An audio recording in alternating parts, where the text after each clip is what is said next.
안녕하세요, 여러분. 우리가 매일 쓰는 물건들 있잖아요? 이게 다 어떻게 우리 손에 들어오는지 그 거대한 여정에 숨겨진 심장, 바로 컨테이너 터미널에 대해 한번 이야기해 볼까 합니다.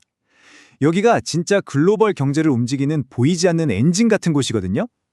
자, 그럼 본격적으로 한번 파고들어 볼까요? 자, 화면에 숫자 하나가 딱 보이죠? 24,000. 이게 대체 무슨 숫자일까요?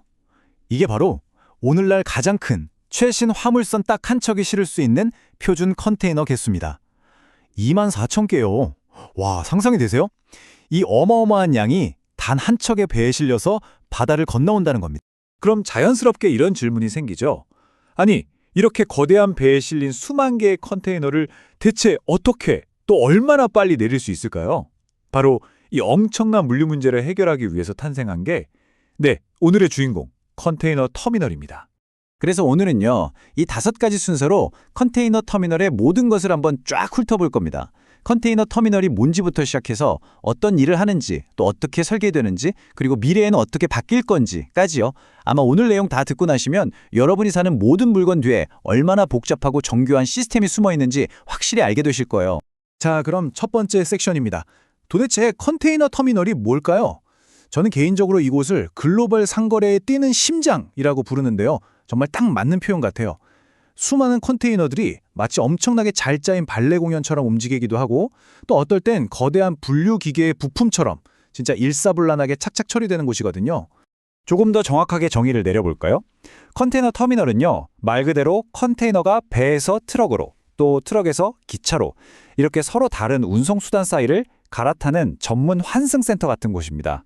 그러니까 바다에서 온 물건을 육지로 보내주는 상하역, 보관, 분배의 핵심 허브라고 할 수 있죠.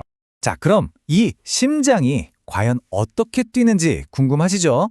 지금부터 무역의 엔진실이라고 할 수 있는 터미널 안으로 한번 들어가 보겠습니다.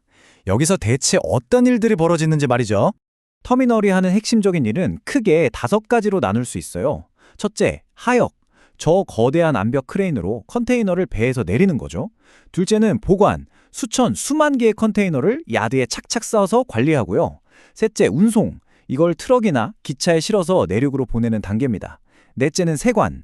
모든 물건이 법에 맞게 통관 절차를 거쳐야 하잖아요. 그리고 마지막으로 모니터링. 이 모든 컨테이너 하나하나를 디지털로 추적해서 안전하고 효율적으로 관리하는 겁니다. 이 5가지가 정말 톱니바퀴처럼 정교하게 맞물려서 돌아가는 거예요. 근데 이렇게 복잡한 기능들이 문제없이 돌아가려면 애초에 설계부터가 완벽해야겠죠? 컨테이너 딱 하나를 옮기기 위해서 그 뒤에 얼마나 엄청난 계획이 필요한지 지금부터 그 보이지 않는 설계의 논리 속으로 들어가 보겠습니다. 이거 진짜 흥미로운데요. 바로 항구의 모양입니다. 모든 건 지형에서부터 시작해요. 예를 들어서 대만의 지룽왕을 보면 산에 둘러싸여 있어서 땅 모양이 막 들쭉날쭉하거든요. 이러면 어쩔 수 없이 비효율적인 죽은 공간이 생기고 동선이 복잡해져요. 근데 반대로 가오슝왕처럼 부지가 네모 반듯하게 딱 떨어지면 컨테이너 이동이나 야드 배치를 최적화할 수 있어서 효율이 그냥 확 올라가는 거죠. 마이너스 18m. 이 숫자는 뭘까요?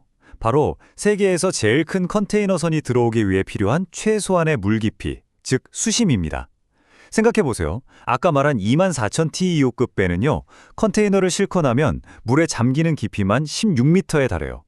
여기에 안전을 위한 여유 공간까지 더해야 하니까 최소 18m는 파내야 하는 거죠. 그러니까 항구 하나 만들려면 바닥을 파내는 엄청난 준설 작업이 필수라는 이야기입니다. 그리고 이건 업계에서 아주 중요하게 여기는 3의 법칙이라는 건데요. 뭐냐면 컨테이너 터미널의 야드, 그러니까 컨테이너 쌓아두는 공간은요, 배 한 척이 싣고 온 컨테이너 양의 최소 3배는 되어야 한다는 원칙이에요. 예를 들어 10,000개짜리 배가 들어왔다?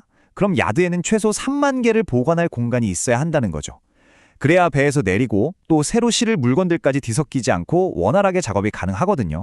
자, 그럼 이제 엔지니어와 기획자들이 이 거대한 그림을 어떻게 현실로 만드는지 그 구체적인 과정으로 들어가 볼게요.